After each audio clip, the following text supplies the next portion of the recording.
দুইবারের বেশি প্রধানমন্ত্রী হওয়া যাবে না এই প্রস্তাব রেখেছেন, আপনারা এটাকে কিভাবে দেখেন? দেখেন, আমি মনে করি একবারের প্রধানমন্ত্রীও যদি এই শেখ হাসিনা মার্কা হয়, তাহলে একবারও আমরা সেই প্রধানমন্ত্রীকে চাই না। আমরা বলেছি জামাতের সাথে হক্কানি উলামায়ে কেরামের সামনে যে বিরোধ আছে, যে ইখতিলাফ আছে, মতানৈক্য আছে, জামাতের এখন সুবর্ণ সুযোগ।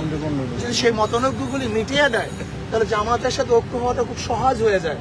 আর যতক্ষণ পর্যন্ত হক্কানি উলামায়ে কেরামের সাথে মতানৈক্য না মিটাবে, ততদিন পর্যন্ত জামাতের সাথে ঐক্য হওয়াটা অনেক দূরত্ব পয়দা হবে, কাছাকাছি কঠিন হয়ে যাবে। জামাত ইতিমধ্যে কওমি ঘরানা আলেমদের সাথে বৈঠক করেছে, সেক্ষেত্রে আপনারা কি বলতে চান? না, আপনি যেটা বলছেন আসলে কওমি ঘরানা উলামায়ে কেরামের সাথে না, কিছু ব্যক্তির সাথে, তাও বৈঠকের উদ্দেশ্যে নয়, কোন এক ভিন্ন দাওয়াতে তারা গিয়েছিলেন, সেখানে এই বিষয়ে আলোচনা করেছে। হুজুর, শেষ প্রশ্ন, অনেকে বলছে যে দুইবারের বেশি প্রধানমন্ত্রী হওয়া যাবে না এই প্রস্তাব রেখেছেন, আপনারা এটাকে কিভাবে দেখেন? দেখেন, আমি মনে করি একবারের প্রধানমন্ত্রীও যদি এই শেখ হাসিনা মার্কা হয়, তাহলে একবারও আমরা সেই প্রধানমন্ত্রীকে চাই না।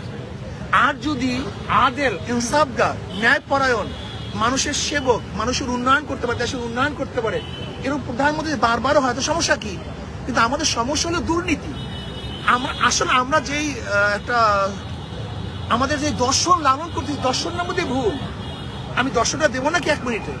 এক ব্যক্তির নাম এ, এক ব্যক্তির নাম বি, এক ব্যক্তির নাম সি, তিনজনের চোখ, ক্ষমতা এ, সে কি করবে? চুরি করবে। হটাও এ, বসালাম বি, সে কি করবে? চুরি করবে। হটাও বি, বসালাম সি, সে কি করবে? চুরি করবে।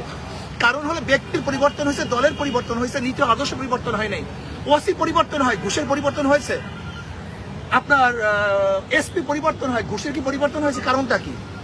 চেয়ারের পরিবর্তন হয়, লেকিন আদর্শ পরিবর্তন হয় না।